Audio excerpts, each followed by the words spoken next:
Okay, so just so we know, guys, it is exceptionally rare for people to get 7 out of 7 on these. This just doesn't really happen.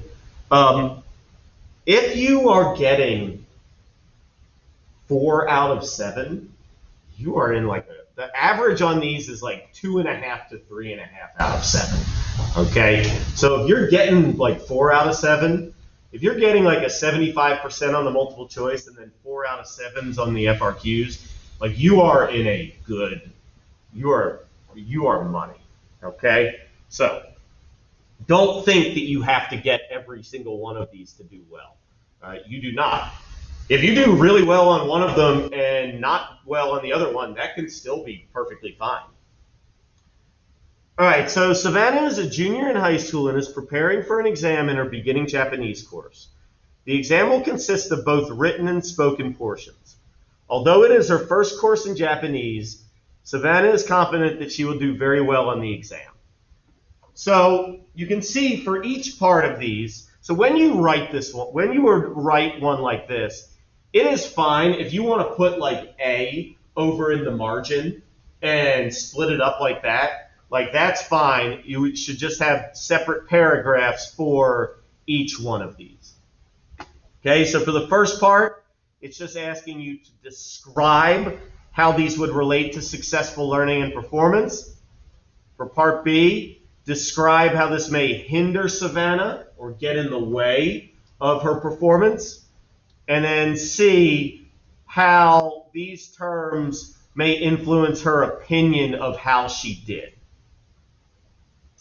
So some general considerations. First off, needs to be in sentences. You cannot, don't bullet point, don't list, anything like that, just full sentences. Okay, but spelling and grammatical mistakes do not reduce your score. All right, within a point, students will not be penalized for misinformation unless it directly contradicts or obscures correct information. So that's the contradiction part. All right, this is very important right here, and this is one of the areas where students screw up the most. Students can score points only if information is presented in context. What that means is in each paragraph, you have to refer back to the scenario in each paragraph. In each paragraph, you should refer to, if there is a person's name used, refer back to the person, and refer back to what they are asking about. So in each paragraph, you should refer to Savannah and refer to the test.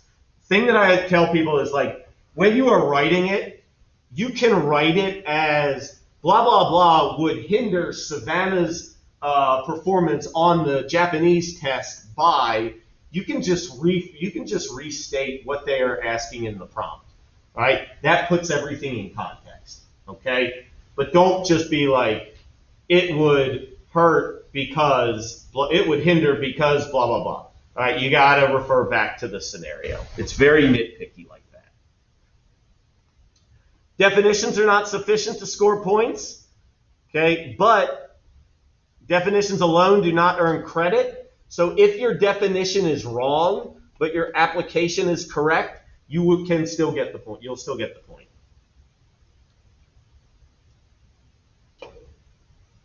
Let's see. Okay, every point requires students relate their answers to the provided scenario. Okay, let's go through these real fast. All right, so the first part, how would it influence her learning and performance? All right, Broca's area. As we know, Broca's area is the area in the left frontal lobe that involves with speech and language production. Okay, so anything involving speech production, because she's going to have to speak for her test. Now this is interesting to me. I don't know why this would score, but they also said that speech or language comprehension would score. I'm not entirely sure why, because I associate that more with Wernicke's area, but maybe it was because so many people put it that they were just like, well, we got to give it because so many people got it wrong that they just decided to make it right. I'm not sure, but for this one, it would. So speech or language comprehension. All right, and then mirror neurons, which are in the frontal lobe, which will allow us to imitating language, like imitating what somebody else is saying, would be Broca's area as well. So, for instance, Broca's area is responsible for helping her speak Japanese. Boom. You get the point right there. If you just refer to language or learning without the mention of speaking Japanese, all right, that is not sufficient. Broca's area helps Savannah learn language. There's got to be some aspect of speech involved with it. Okay? Any questions on that one? Got to be specific. Don't be vague on these. All right, use of phonemes. Phonemes are the smallest unit of sound within a word. And as we know, different languages have different phonemes. Okay, so it can be anything involving the production or recall of Japanese sounds, combining sounds to make words, recognition of correct or incorrect Japanese sounds or phonemes. All right, Savannah will have to combine sounds to make different Japanese words. All right. If you describe morphemes, which are the smallest unit of meaning, that is incorrect. And if you just use the term phonemes rather than referring to them as sounds, that would not be enough. Okay? So if you said it would help Savannah be able to speak Japanese phonemes, that would not be sufficient because you're not referring to it being sound. You got to show that you know what it is and not just that you're using it in a sentence. All right, I took out modeling because there were 8 points on this one. All right, chunking. As we know, chunking is grouping information together to help us learn it, to help us retain the information into long-term memory.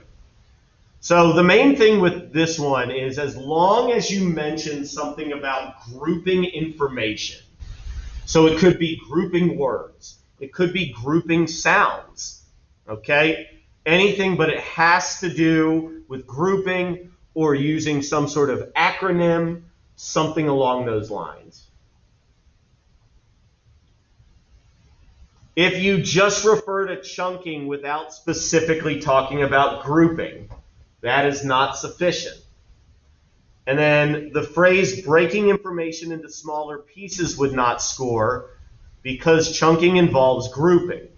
However, if students discuss breaking down a large amount of information into smaller, more manageable groups, that will score. That is a good example right there, guys, of how just simply like adding one word into an answer can make you go from not getting the point to getting it. What if you said using a retrieval cue? No, that's not chunking. Okay? That's priming. Okay? Chunking is grouping information together.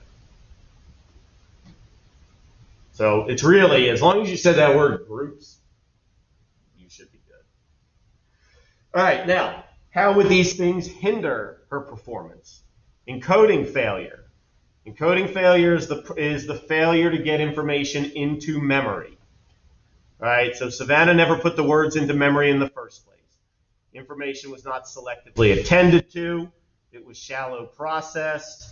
All right, okay, so any of those things, but you got to make sure that you specify it is the failure to get information into memory. If you use the term encoding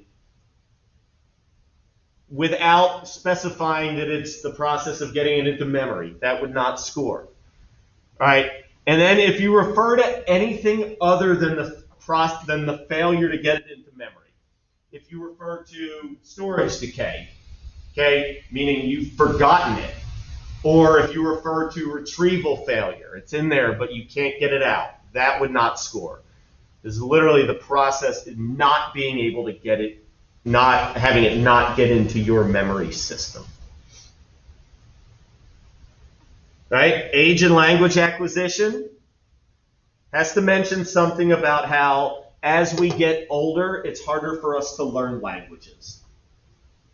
Okay, you can mention the critical periods or the sensitive periods, or how as you get older, it's harder for us to learn different accents. Okay, older students are less successful in acquiring a language. Savannah will have a harder time learning Japanese because she has passed the critical period. All right. If you mention something about our loss of memory as you get older, that does not score. Okay, because it's asking about language acquisition. And then finally, the last two, how would these influence Savannah's opinion of her performance? First off, self-efficacy is a person's belief in their ability to succeed at something in the future. So it has to say something about her believing in her potential beforehand. Savannah believed she could do well on the test. Boom. If you mention she believed after the fact that she did well, that is not self-efficacy. Okay, but self-efficacy is believing in yourself in the future. Or if you mention self-esteem or self-serving bias, that would not score either. And then finally, confirmation bias. When we look for information that confirms what we believe.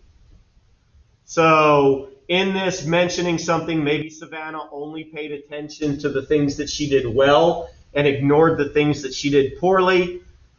Savannah may only remember the questions she did well on. Okay? That is all you have to do to get that point. You mentioned belief, perseverance, things like that. That would not score. So, any questions about that? If you want to, like when I put you in breakout groups, if you want me to like look at one or two of yours to see if I think it would score, then I'll do that for you, okay?